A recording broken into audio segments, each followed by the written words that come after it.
What's up guys, Ethan here with South Boston Strength. Today we're going to be talking about a decline cable press. I really like this variation for a decline press. I don't like decline dumbbells, I don't like decline barbells. Dips are cool. Some people can't really do dips well, maybe they're not strong enough just yet. So this is a good option for getting that lower chest, okay, and sort of learning how to stabilize the shoulder in a dip-like motion. So we'll talk about the setup and then I'll give you a little demo. And then I'll talk about sort of what to think about during the exercise. Cable height's going to be at about the ears, maybe a little higher, lower spine. Just think like ear height.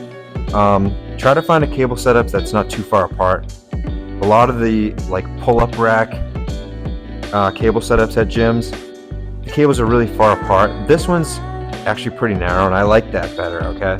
If you do only have cables that are further apart, step forward a little bit, okay? That'll give you a better angle. But you're going to be in a staggered stance, so one foot is going to be up on your toe, kind of in the back, trying to stabilize. The butt cheek on that side is going to be squeezed, abs engaged. You want a straight line from heel to the back of the head. Not that much weight's going to be on that front leg. It's really going to be dug into the floor with that back toe, okay? Then you're going to be here. Don't go back too far. You're basically going to just come back to where you're still under control, press in front of the knee and squeeze, all right?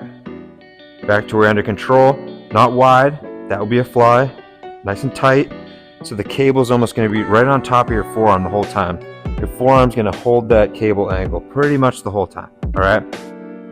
And wrists stacked, as always, with all presses. None of that, stack the wrist. So let me give you a demo, all right? I'll tell you what to think about. So I'm going to dig that foot in behind me, all right? Not that much body weight's on that front foot. It's really my abs, my butt cheek, and then that back toe is really holding steady, okay? And obviously there's some tension on my chest as well. Hands in tight. Now I'm gonna squeeze the chest. Thumbs are pretty much touching in the front, and I'm finishing like 6 inches in front of that knee, maybe a little less.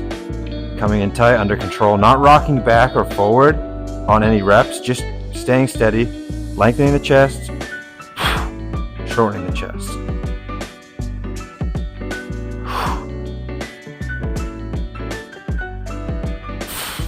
All right, you can work up pretty heavy with this one because if the weight's too heavy for you, it's going to pull you back.